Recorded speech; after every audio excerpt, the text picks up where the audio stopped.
नाही इथे ही सगळी घरं पाडायला पाहिजेत, सगळी झाडं वाढलेली आहेत. येतं जाताना भीती वाटत नाही? वाटते. काय केलं पाहिजे मग? पाडले पाहिजे घर, पर्यटन झालं पाहिजे. पर्यटन झालं पाहिजे. काय तुमच्या दोघांची नावं काय? सार्थक मिंडे, ऋषिकेश खडकर. बरं चला.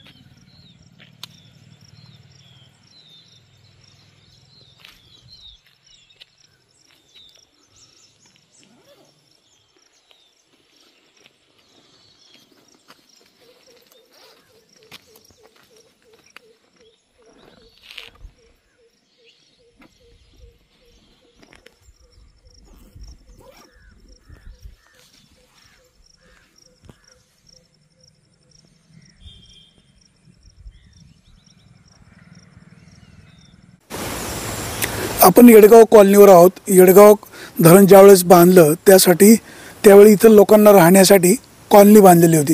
आपण पाठीमागं पाहतोय या कॉलनीची अवस्था दयनीय झालेली आहे. सध्या इथं कोणी राहत नाही, परंतु ही जी पडकी झालेली घरं जर वेळीच पाडली नाही तर या ठिकाणी वन्य प्राणी, साप किंवा इतर काही घटना घडू शकतात.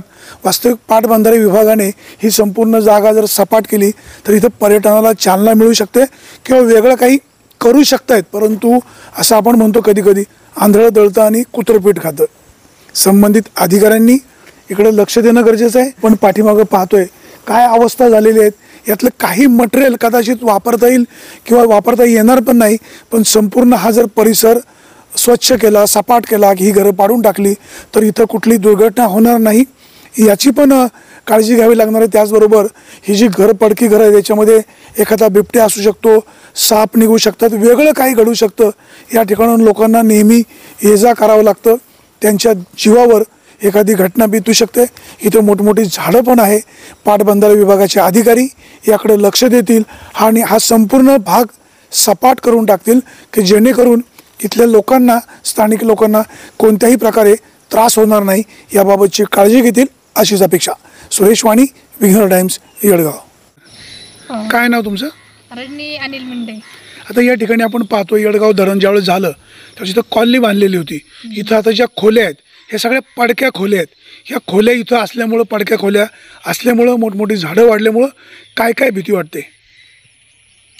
काय बिबटे बसू शकतात, परत रात्रीचं यायला पण भीती वाटते इकडे. ताई तुमची मागणी काय? आमची मागणी आता हे सगळं निर्मळ केलं पाहिजे. स्थानिक लोकांचं ज्यावेळेस धरण झालं लोकांनी जमिनी दिल्या, काही लोकांना अजून जमिनी मिळाल्या पण नाही. काही यातला काही हिस्सा त्यांना मिळावा अशी काय मागणी?